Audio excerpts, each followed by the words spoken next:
एक कातिल 17 साल तक पुलिस के सामने ही रहा, पर किसी भी पुलिस ऑफिसर को उस पर शक नहीं हुआ। कातिल ने खुद ही मुख्यमंत्री को लेटर तक भिजवाया, और जब पड़ोसियों और आसपास के लोगों को उस पर शक होने लगा, तो खुद को बचाने के लिए उसने क्राइम थ्रिलर फिल्में देखी और फिर खुद ही हाई कोर्ट में अर्जी डाल दी, ये कहते हुए कि पुलिस कातिल का पता नहीं लगा पा रही है, इसलिए केस को सीबीआई के हवाले कर दिया जाए। जिसके बाद कोर्ट के ऑर्डर पर केस को सीबीआई के हवाले कर दिया गया। लेकिन फिर भी 16 साल से ज़्यादा का वक्त गुजर गया और कातिल बेनकाब नहीं हुआ और केस पेंडिंग पड़ा था। जिसके बाद साल 2022 में सीबीआई में आए एक नए ऑफिसर इंस्पेक्टर सुनील राज ने फिर से केस की इन्वेस्टिगेशन शुरू की। उन्होंने केस की बारीकी से जांच की, क्राइम सीन रिक्रिएट किया। साल 2006 में हुए मर्डर केस की फॉरेंसिक रिपोर्ट, जो 4 साल बाद साल 2010 में आई थी, लेकिन उसकी जांच नहीं हुई थी। इंस्पेक्टर सुनील ने उस फॉरेंसिक रिपोर्ट की भी जांच की। सभी तरह की छानबीन के बाद 17 साल बाद कातिल का चेहरा सबके सामने आया और जांच में पता चला कि जिस कातिल की तलाश हजारों किलोमीटर दूर तक की जा रही थी, असल में वो कातिल पुलिस के सामने ही था। तो कौन था वो कातिल जो 17 साल तक पुलिस और कानून को धोखा देता रहा, और फिर कैसे उस कातिल का पर्दाफाश हुआ? चलिए जानते हैं पूरी कहानी। जनार्दन नायर नाम का शख्स अपनी पत्नी रमा देवी के साथ केरल के पुलाद गांव में रहता था। जनार्दन नायर पोस्ट ऑफिस में सीनियर अकाउंटेंट था। 26 मई साल 2006 को जब वो ऑफिस से घर लौटा तो देखा कि उसकी पत्नी का बेरहमी से कत्ल कर दिया गया है। जिसके बाद वो शोर मचाता है तो आसपास के लोग पहुंचते हैं और फिर पुलिस को सूचना दी जाती है। पुलिस मौके पर पहुंचती है और छानबीन शुरू करती है। पुलिस आसपास के लोगों का बयान लेती है तो पड़ोस में रहने वाली एक महिला बताती है कि उसने रमा देवी के घर के पास एक संदिग्ध मजदूर को देखा था। फिर पता चलता है कि वो मजदूर उनके घर के पास ही कंस्ट्रक्शन साइट पर काम कर रहा था और वो कुछ हफ्ते पहले ही वहां आया था। उस मजदूर का नाम था मुत्थू। वो एक महिला के साथ वहां रह रहा था। अब जैसे उस पर लोगों ने शक जताया तो वो चुपके से वहां से भाग गया। फिर इस हत्या केस की एफआईआर दर्ज हुई। पुलिस ने मौके से सबूत जुटाए, फॉरेंसिक टीम ने मामले की जांच की और कई सबूत जांच के लिए भेजे, और पुलिस मजदूर मुत्थू को ही कातिल मानकर उसकी तलाश में लग गई। लेकिन वो नहीं मिला। अब करीब 1 साल बीतने वाला था, फिर भी उस फरार मजदूर का पता नहीं चल पाया। इधर रमा देवी के कातिल को पकड़ने की मांग को लेकर आसपास के लोगों ने सड़क पर रैली निकाली और आंदोलन किए। जिसके बाद उस समय के मुख्यमंत्री से लेकर तमाम मंत्रियों और अफसरों तक शिकायत पहुंची, लेकिन फिर भी केस का खुलासा नहीं हो पाया। अब वारदात को 1 साल बीत चुका था। पुलिस को कातिल का सुराग नहीं मिला था। जिस मजदूर पर शक था वो अभी भी फरार था। तो ऐसे में कुछ लोग दबी जुबान में रमा देवी के पति पर ही शक करने लगे।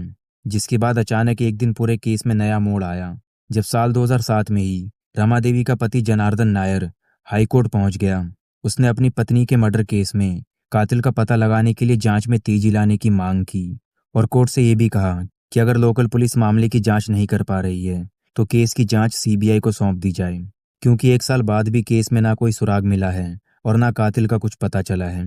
इसके बाद कोर्ट के ऑर्डर पर केस की जांच सीबीआई को सौंप दी गई, लेकिन फिर भी केस का खुलासा नहीं हुआ।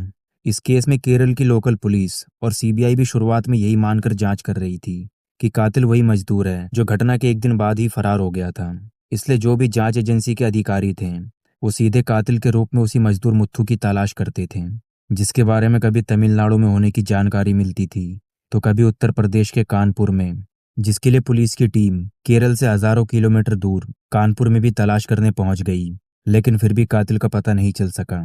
फिर कुछ साल बाद पुलिस को मजदूर मुत्थू के साथ रहने वाली महिला के बारे में जानकारी मिली। फिर उससे सख्ती से पूछताछ की गई तो उसने बताया कि रमा देवी की हत्या से हमारा कोई लेना देना नहीं है। पुलिस भी हैरान हुई कि जिसे सालों से कातिल मानकर ढूंढ रहे थे वो तो कातिल है ही नहीं। फिर इस हत्या के करीब 17 साल बाद 11 जुलाई साल 2023 को केरल की सीबीआई ने इस केस का सनसनीखेज खुलासा किया। इस केस में हाई कोर्ट में सीबीआई से जांच कराने और असली कातिल का पता लगाने की मांग करने वाले जनार्दन नायर को ही गिरफ्तार किया गया, जो रमा देवी का पति है और अब पोस्ट ऑफिस से रिटायर हो चुका है और अब उसकी उम्र 75 साल हो चुकी है। असल में इस रहस्यमयी कत्ल का खुलासा साल 2022 में सीबीआई में आए एक नए ऑफिसर इंस्पेक्टर सुनील राज ने किया।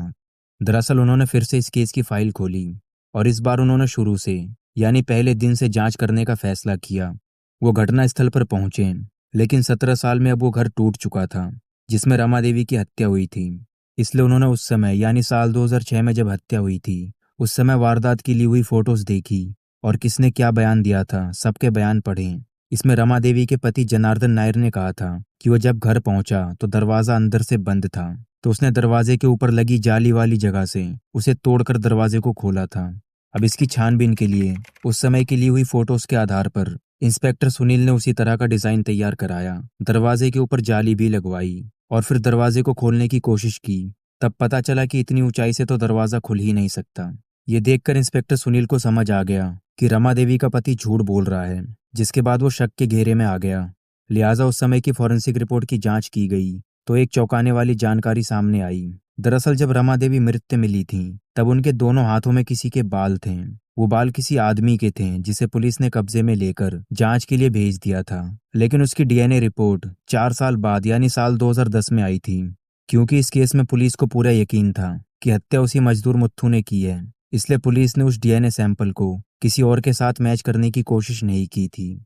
लेकिन जब जनार्दन नायर शक के घेरे में आया तब इंस्पेक्टर सुनील ने जनार्दन नायर का डीएनए सैंपल लिया और जांच के लिए भेज दिया। और जब डीएनए रिपोर्ट आई तो पूरा केस खुल गया, क्योंकि वो डीएनए सैंपल जनार्दन नायर से मैच हो गया।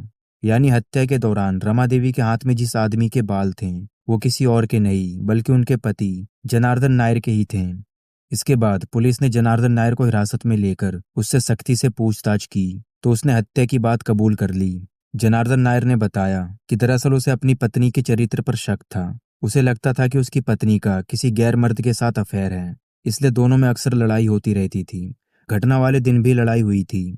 जब दोनों में हाथापाई हो रही थी उसी दौरान रमा देवी ने जनार्दन नायर के बालों को दोनों हाथों से पकड़कर खींच लिया था। उसी समय जनार्दन नायर ने किसी हत्यार से हमला करके रमा देवी की हत्या कर दी थी और चुपके से दरवाजा बंद करके घर से निकल गया था। फिर हत्या के कई घंटे बाद वो घर लौटता है और ऐसे दिखाता है कि किसी ने उसकी पत्नी की हत्या कर दी है। वारदात के 1 साल बाद खुद ही हाई कोर्ट में अर्जी डालने के बारे में जनार्दन नायर ने पुलिस को बताया कि उसे इसका आइडिया क्राइम थ्रिलर फिल्म देखकर मिला था। उसने बताया कि दरअसल कुछ लोगों को उस पर शक होने लगा था कि कहीं पति नहीं तो पत्नी की हत्या नहीं कर दी, इसलिए उसे लगा था कि अगर वो कुछ नहीं करेगा तो लोग उस पर शक करेंगे। इसलिए उसने सोचा कि अगर वो कोर्ट में अपील करेगा तो लोग सोचेंगे कि उसी मजदूर ने ही रमा देवी की हत्या की होगी। जनार्दन नायर ने क्राइम थ्रिलर फिल्म देखकर यह कदम उठाया था, लेकिन फिर भी वो कानून से बच नहीं सका। मुजरिम चाहे कितना भी शातिर क्यों ना हो, एक ना एक दिन वो पकड़ा ही जाता है। दोस्तों, आपकी क्या राय है इस केस के बारे में कमेंट करके ज़रूर बताएं और वीडियो को लाइक करते हुए शेयर ज़रूर करें। क्राइम की ऐसी सच्ची और खौफनाक कहानियां सुनने के लिए चैनल को सब्सक्राइब करके बेल आइकन ऑल पर प्रेस कर दें ताकि नई वीडियोस के नोटिफिकेशन आप तक पहुंच जाए।